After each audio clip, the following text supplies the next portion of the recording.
大家好，我是美食多 YouTube 黄金3小时。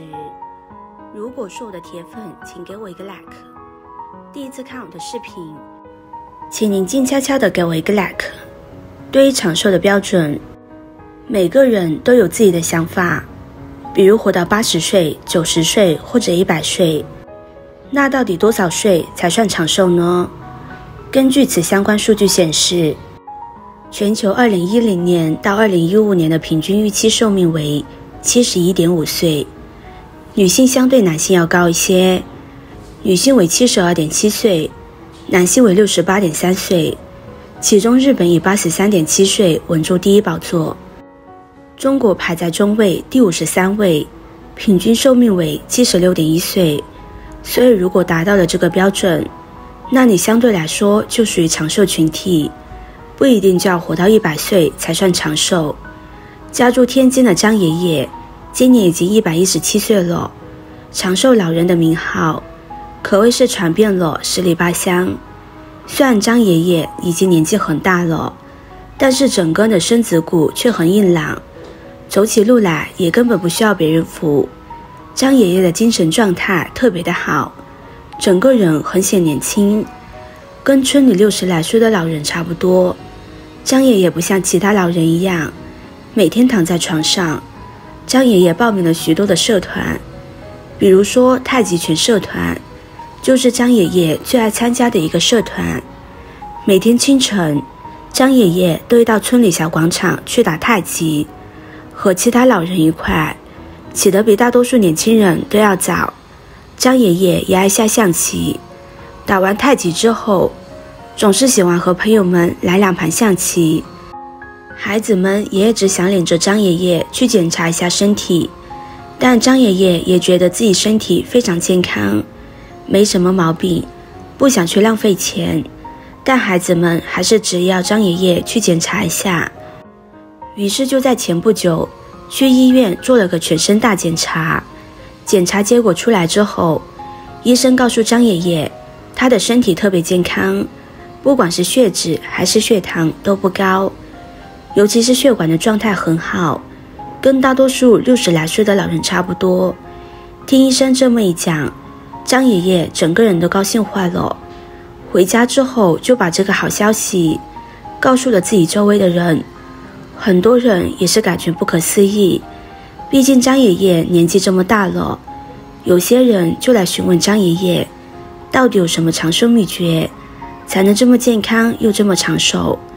张爷爷的5点长寿秘诀值得大家见解。以维持健康体重，在我国古代的传统思维当中，老了之后越来越瘦就是长寿的代名词。如果瘦到皮包骨，一样就能活到100多岁。日本厚生省的一个研究所进行了一场大规模的研究调查，结果发现40岁以后的人胖瘦程度确实能决定寿命长短，其中瘦者的寿命要比胖者的寿命短6到7年，这让人很郁闷。本来以为自己保持苗条的身材，到了老年以后肯定能长命100岁，结果才知道自己不如胖子活得久。为什么反而瘦子活不长呢？一，瘦的人抵抗力比较差。如果一个老年人很瘦，那么他是经受不起一次生病的，因为瘦的人身体的营养储备比较少，能量不足，导致免疫系统、修复系统得到的能量补给就少，因此在一次疾病或一次受伤之后，瘦的老人离世的概率会比较高。而较胖的老人也有充足的能量补给，因此撑过来的可能性比较高。二，抗风险能力低。较胖的老人皮下脂肪比较厚实，瘦的老人没有充足的皮下组织。在这样的情况下，如果同时发生了撞击，胖的老人可能一点事都没有，但瘦的老人可能因此骨头断裂、内脏破损。三，瘦的老人能量储备不足，越是临近死亡，人越瘦，因为吃东西吃不下，身体的能量每天入不敷出，人体每日需要消耗一定量的蛋白质、脂肪，这些就是能量。可是偏瘦的老人无法给予身体各部门这些能量，因此瘦的老人一般会更快进入油尽灯枯的局面，从而离世。因此不要盲目追求老来瘦。科学研究表明，40岁之后身体保持微胖才是最合适的。2. 保证充足睡眠，睡眠长短决定寿命，是真的吗？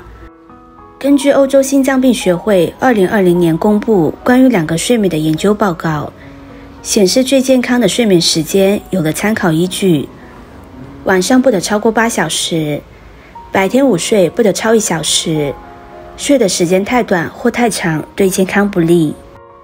另外，睡得太久肯定会影响到正常进餐，而长期如此会扰乱胃液分泌规律，影响消化功能，还有就是会影响血压，妨碍神经系统功能，甚至导致记忆力减退。而睡的时间太少，对健康的影响也是巨大的。最直接的影响就是你的外观会变老变丑。伦敦睡眠学校曾发表报告，在参与调查的女性朋友中，1周内每天减少2小时的睡眠，长细纹、皱纹、色斑的情况明显上升。另外，如果长期睡眠不足，还会提升老年痴呆的发病风险，也为此病当中出现了标志性蛋白质的增加。咳嗽较多干扰的深度睡眠模式有一定的关系。长期睡不够还容易使人发胖，因为熬夜会降低荷尔蒙分泌数量，因它具有分解脂肪的作用。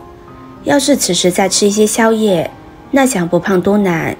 而每个人的具体情况不一样，比如年龄不同，所以最佳的睡眠时间也是不一样的。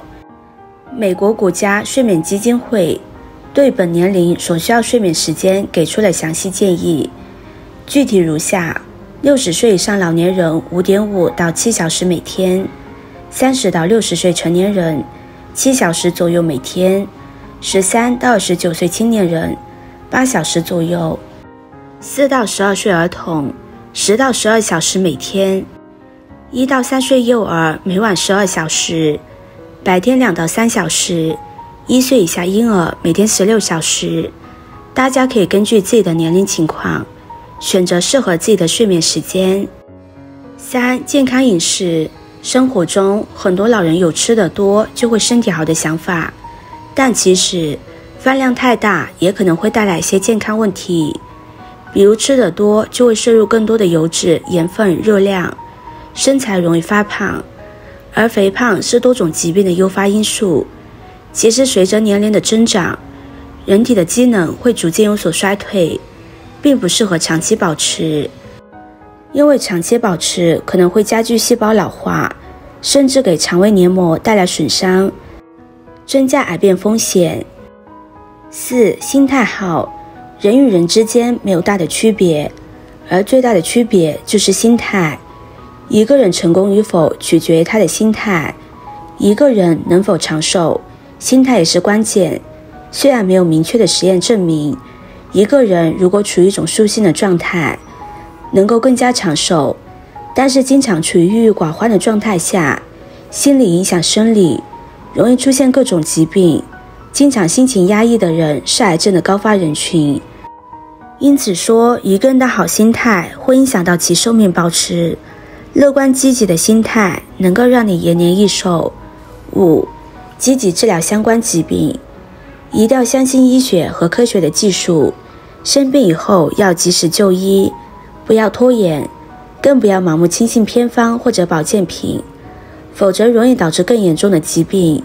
积极治疗相关疾病，尤其是一些慢性病，也会让你更加长寿。今天的分享就到这里了。制作视频不易，如果您觉得今天的分享对你有帮助的话，可以分享给身边的朋友，别忘记点赞、收藏，点击我的头像，可以看到更多的精彩内容。我们下个视频见啦！